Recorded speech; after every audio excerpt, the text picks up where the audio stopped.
আজকের ব্লগটা তোমাদের কি দিয়ে শুরু করব সেটা আমি জানি না। ব্লগটা যদিও আমার দুদিন আগে, আমি দুদিন পরে এডিট করছি।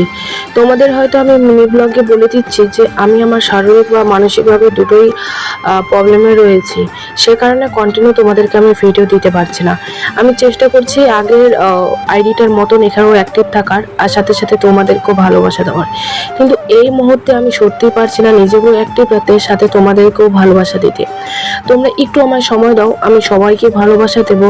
আর যারা আমায় কমেন্টগুলো করছো তাদেরকে অসংখ্য ধন্যবাদ এভাবে আমার পাশে থাকার জন্য। রাত হলে আমি একটাই কথা ভাবি যে কালকে সকালে উঠে আমাকে অনেকটা স্ট্রং হতে হবে, আমাকে ভেঙে পড়লে চলবে না।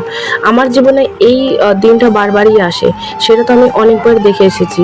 তাহলে এতটা ভেঙে পড়ার আমার কারণ কোনোটাই নয়, কারণ আমাকে নিজেকে শক্ত হতে হবে, কারণ এটা আমি দেখে এসেছিলাম। কিন্তু সেটা আমি শুধু রাতে ভাবি, সকালে উঠে আমি আবার নতুন কিছু ভাবে ভেঙে পড়ি, যেটা আমি না পারছি তোমাদের সাথে ভালোভাবে শেয়ার করতে, না পারছি নিজেকে শক্ত রাখতে। সকালে উঠে এবার শুভকে আমাকে স্কুল পাঠাতে হবে। ও এখন খাইয়ে দিয়ে বাথরুমে চলে গেছে, তখন আমি বিছানাটা গুছিয়ে নেব। তোমার রুল রবার ঢুকায় নাও। একটা মায়ের শারীরিক অসুবিধা হলে যেমন বাচ্চার প্রতি যত্নটা কমে যায়, তেমন ঠিক একটা মায়ের মানসিক চিন্তা বা মানসিক কিছু কারণের জন্য একটা বাচ্চার উপরে কিন্তু এফেক্ট পড়ে। শুভ এখন অনেকটাই ছোট, ওর পড়াশোনার সমস্ত কিছু আমাকে হেল্প করতে হয়, তাছাড়া ওর খাবার দাবার সমস্ত কিছুই। আমার এই শারীরিক বা মানসিক দুটোর কারণে শুভর প্রতি এফেক্ট পড়ছে সেটা আমি জানি, কারণ ওকে আমি কোনোদিনও ব্যাগ গোছাতে দিইনি, কিন্তু আজকে ওকে আমি ব্যাগটা নিজেই গোছাতে বললাম। তাহলে বুঝতে পারছো আমি কতটা নিজেকে ভাবে ভেঙে পড়েছি, সে কারণে কিন্তু শুভ যত্নটাও ঠিক মতো নিতে পারছি না। সত্যি কথা বলতে ওকে 3 দিন ধরে আমি পড়াতে পারছি না, কারণ কি বলবো, আমাকে নিজের প্রতি মনে হচ্ছে যে একা একা থাকি, একা একা নিজেকে ইসে করি।